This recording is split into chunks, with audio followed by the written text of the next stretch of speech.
अस्सलाम वालेकुम student, in this lecture will discuss about Gaussian distribution function. इस lecture में हम गाशियन डिस्ट्रीब्यूशन फंक्शन को डिस्कस करेंगे। तो गाशियन जो डिस्ट्रीब्यूशन फंक्शन है उसको पहले डिस्क्राइब करते हैं।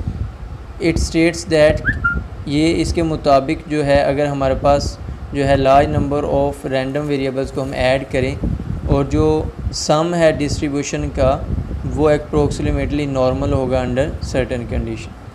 जिसकी इम्पोर्टेंस इस रिज़ल्ट की वो इस फैक्ट से आती है कि बहुत सारे रैंडम वेरिएबल्स को रियल लाइफ में जब हम जो है वो उनको एक्सप्रेस कर सकते हैं as a sum of large number of random variables और by using central limit theorem. तो सेंट्रल लिमिट थ्योरम जो है, जो गाशियन डिस्ट्रीब्यूशन फंक्शन है, उसकी जो शेप है वो इस तरह की आती है जिसको हम बेल शेप कहते हैं।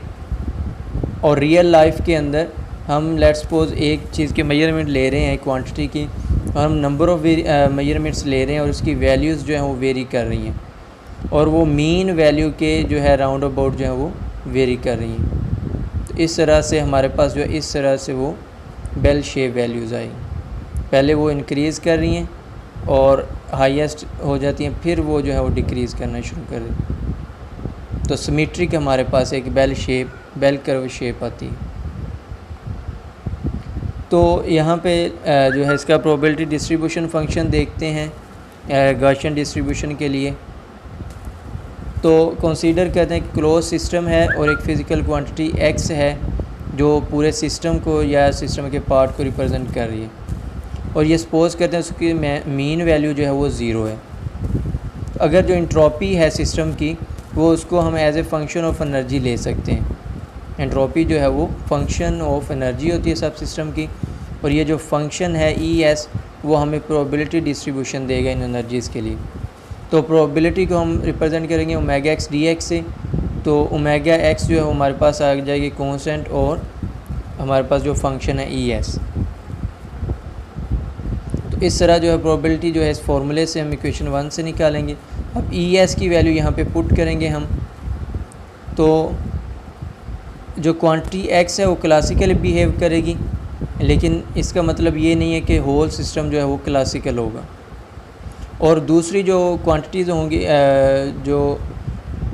दूसरी जो वेरिएबल्स होंगी जो सिस्टम को रिप्रेजेंट कर रहे हैं, वो जो है क्वांटम बिहेवियर शो करेंगे। सिर्फ x जो है वो क्लासिकली बिहेव करेंगे। क्वांटम मैकेनिक्स के अंदर हमें पता है कि एनर्जी और टाइम के दरमियान अनसर्टेनिटी रिलेशन पाया जाता है। तो यहाँ पे हम क्या करेंगे, दोनों तरफ डेल्टा x से जो है वो मल्टीप्लाई कर दें। डेल्टा x से दोनों तरफ मल्टीप्लाई कर दिया और डेल्टा t से दोनों तरफ डिवाइड कर दें। तो इस तरफ जो डेल्टा t से करेंगे ये इससे कैंसिल आउट हो जाएगा, और इस तरफ ये जो है डेल्टा x ओवर t बन जाएगा x डॉट, और यहाँ पे बच जाएगा डेल्टा E डेल्टा x। तो क्वांटम की जो एनर्जी टाइम अनसर्टेनिटी उसको इस तरह से भी रिप्रेजेंट कर सकते हैं। तो ये जो अनसर्टेनिटी है एनर्जी के दरमियान और क्वांटिटी x के दरमियान, x जो है वो x डॉट जो है वो classical rate of change of x है। तो E और x के दरमियान अनसर्टेनिटी इस तरह से एग्जिस्ट करेगी। अब टॉ जो है वो टाइम को रिप्रेजेंट कर रहा है और rate of change of x बता रहा है जो कि x डॉट है, तो वो इक्वल x ओवर टॉ।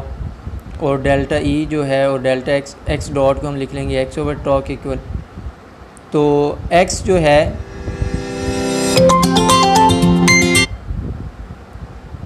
है वो हमारे पास जो है वो डेफिनेट क्वांटिटी होगी अगर जो है इसके अंदर जो वेरिएशन है वो स्मॉल हैं।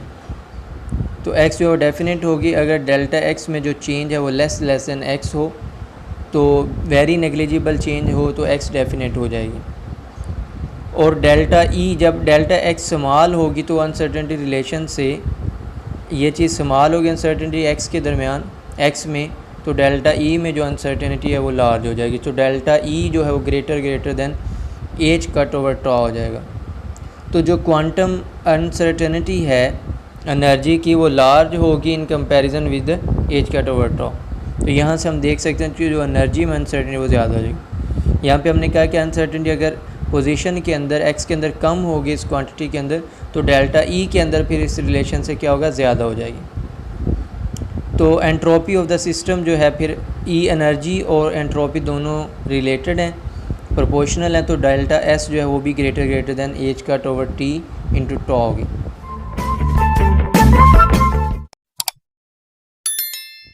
तो यहाँ से अगर हम रिलेशन देखें टी को इस तरफ ले आएँ तो टी जो है वो greater than H cut over tau होगा, या टॉ जो है वो greater than H cut over T होगा।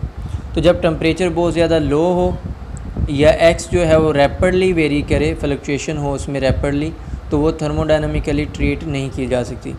तो इस वक्त जो है उसमें क्वांटम फ्लक्चुएशन आ जाती हैं। तो थर्मोडायनामिकली हम डिस्कस करते हैं क्लासिकल फ्लक्चुएशंस को, तो इस वजह से हम इनको फिर थर्मोडायनामिकली ट्रीट नहीं कर सकते जब टेम्परेचर जो है वो बहुत ज़्यादा लो हो। जब टेम्परेचर बहुत ज़्यादा लो होगा तो जो टाइम है वो बहुत ज़्यादा लार्ज हो जाएगा, तो वो वहाँ पे क्वांटम जो फ्लक्चुएशन आ जाएंगे। तो क्लासिकली जो है एंट्रोपी जो है वो क्या होगी, अब यहाँ पे हम जो है x जो एक हमारी क्वांटिटी है उसको और उसके मीन को हम ज़ीरो कंसीडर करते हैं, और एंट्रोपी के जो फर्स्ट डेरिवेटिव वो ज़ीरो है, सेकंड डेरिवेटिव जो है वो लेस दैन ज़ीरो है, और for x is equal to zero के लिए। तो फ्लक्चुएशंस में जो क्वांटिटी x है वो बहुत ज़्यादा स्मॉल है, और एस एक्स को पावर x में एक्सपेंड करेंगे और सेकंड ऑर्डर तक उसको लिखेंगे, तो s ऑफ ज़ीरो आ जाएगा और -1/2 बीटा एक्स स्क्वायर होगा। तो s ऑफ x को हमने क्या कर दिया, एक्सपेंड कर दिया, जहाँ पे बीटा जो एक पॉजिटिव कांस्टेंट है। अब इस वैल्यू को हम s ऑफ x को फर्स्ट इक्वेशन में पुट करेंगे, तो एक्सपोनेंशियल में फर्स्ट इक्वेशन क्या थी, e की पावर s। e की पावर s की जगह पे s की जगह पे जो है एक्सपोनेंशियल में ये पुट करेंगे तो s की पावर 0 ये आ जाएगा, और ये फर्स्ट वाली जो है e की पावर s इंटू ज़ीरो ये इक्विलिब्रियम को रिप्रेजेंट कर लिया है, तो इक्विलिब्रियम में जो एंट्रोपी है वो ज़ीरो हो जाती है। तो हमारे पास इस तरह से ये सेकंड टर्म बच जाएगी, omega X D X is equal to a E की power -1/2 beta x square D X. तो ये प्रोबेबिलिटी जो है वो डिस्ट्रीब्यूशन फंक्शन आ गया। तो नॉर्मलाइजेशन के लिए क्या होगा, जो हमारी प्रोबेबिलिटी है वो -∞ से +∞ होल रेंज में उसकी वैल्यू क्या आ जाएगी 1। तो यहाँ पे जब हम जो है उसको 1 करेंगे और नॉर्मलाइजेशन कांस्टेंट a को फाइंड आउट कर लेंगे, इसको हम जो है 1 कर देंगे और यहाँ से फिर a की वैल्यू जो है वो फाइंड आउट कर लेंगे। तो a की वैल्यू हमारे पास जो है वो आती है बीटा ओवर